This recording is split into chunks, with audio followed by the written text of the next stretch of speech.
అందరికీ నమస్కారం అండి. ముందుగా అందరికీ గురుపుష్యమి శుభాకాంక్షలు. ఈ గురుపుష్యమి రోజున నాకు ఎంతో ప్రీతికరమైన, ఇష్టమైన బాబా పూజనైతే చేసుకున్నానండి.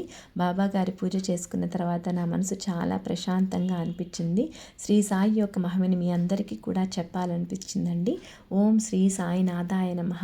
సిద్ధి సాయిబాబా గారు ఒక అద్భుత యోగి. యోగులకి, సంసారికి ముక్తిని ప్రసాదించేవారు సిద్ధి సాయిబాబా గారు. మనం సిద్ధి సాయిబాబా గారి దగ్గర ఎంత గాఢంగా మననం చేస్తామో, సాయిబాబా మీద ఎంత విశ్వాసం కలిగి ఉంటామో అంతే గాఢంగా, అంతే విశ్వాసం, అంతే ప్రతిఫలాన్ని బాబా గారు అయితే మనకి అందిస్తారండి.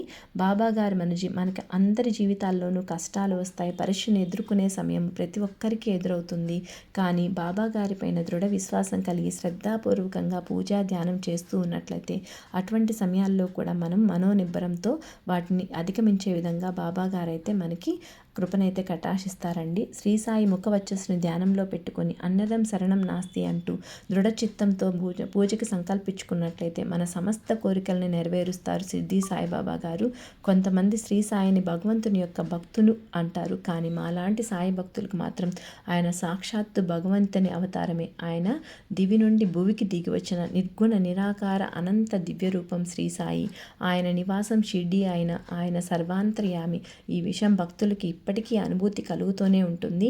శ్రీ సాయి వచ్చిన వారికి జీవితంలో దేనికి లోటు ఉండదండి. ఎవరైతే స్వచ్ఛమైన మనసుతో బాబా గారిని స్మరిస్తారో వారికి జీవితంలో ప్రతి ఒక్క సుఖానుభూతి, ఆనందం ప్రాప్తిస్తుంది. తన యొక్క ప్రత్యేక భక్తుని కోరిక నెరవేర్చడం అంటేది శ్రీ సాయి లీలలే అత్యంత మధురం. శ్రీ సాయి యొక్క పవిత్ర మార్గం ప్రతి ఒక్క ప్రాణి కోసం, ఏ ఒక్క జాతి కోసమో కాదు. ఈ సరళమైన మార్గం పైన నడిచిన వ్యక్తి ఎవరైనా సరే బాబా కరుణకు ఖచ్చితంగా ప్రాప్తులైతే అవుతారు. ఓం శ్రీ సాయినాథాయ నమః.